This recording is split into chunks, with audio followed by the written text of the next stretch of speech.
எல்லாருக்கும் வணக்கம். அஃப்கோர்ஸ் நான் பிரபுதேவா பேசுகிறேன். நடிகர் பிரபுதேவா தன்னுடைய மனைவி மற்றும் மகள் குறித்து பேசியிருக்க வீடியோ இப்போ சோஷியல் மீடியாவில் வைரலாயிட்டு வருது. நடிகரும் நடன இயக்குனருமான பிரபுதேவா தென்னிந்திய சினிமாவோடுகள மிக பிரபலமான நடிகர்ல ஒருவராக இருக்காரு. இவர் திரைப்பட நடிகர் மட்டும் இல்லாம நடன அமைப்பாளர், திரைப்பட இயக்குனர், தயாரிப்பாளர்னு பன்முகங்களை கொண்டிருக்காரு. இவர் 1995ல ரம்லத் என்பவரை திருமணம் செய்துக்கிட்டாரு. இவங்களுக்கு விஷால், ரிஷி ராகவேந்திர தேவா, ஆதி தேவான்னு 3 பசங்கள் இருக்காங்க. அதுல பிரபுதேவாவுடைய மூத்த மகனான விஷால் 12 வயசா இருக்கும்போது 2008லயே காலமாயிட்டாரு.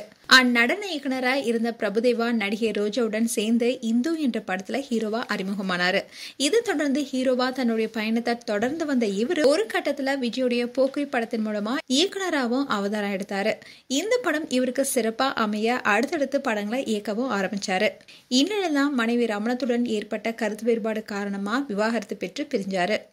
இதை தொடர்ந்து நயன்தாராவுடன் சேர்ந்து பிரபுதேவா கிஸ்கிஸ்கப்பட்டாரு. 2 பேரும் காதலிச்சுட்டு வருவதாகவும் சொன்னாங்க. ஆனா இவங்களுடைய காதல் ஒரு கட்டத்துல தோல்வியில முடிஞ்சது. இந்நிலைதான் மும்பையை சேர்ந்த ஹிமானி என்பவரை 2020ல திருமணம் செய்துக்கிட்டாரு பிரபுதேவா.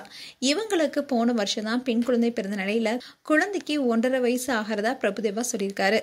தன்னுடைய மகளுக்கு சியான்னு பெயர் வச்சிருப்பதாகவும் சொல்லியிருக்காரு.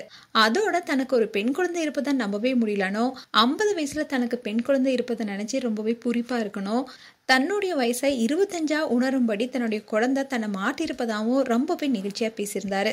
அது மட்டும் இல்லாம மகள் சியா தன்னை பார்த்த உடனே குதிச்சு ஓடுவதை பார்க்கும் போது ரொம்பவே புதிய அனுபவமா இருக்குன்னு உற்சாகமா பேசியிருந்தாரு.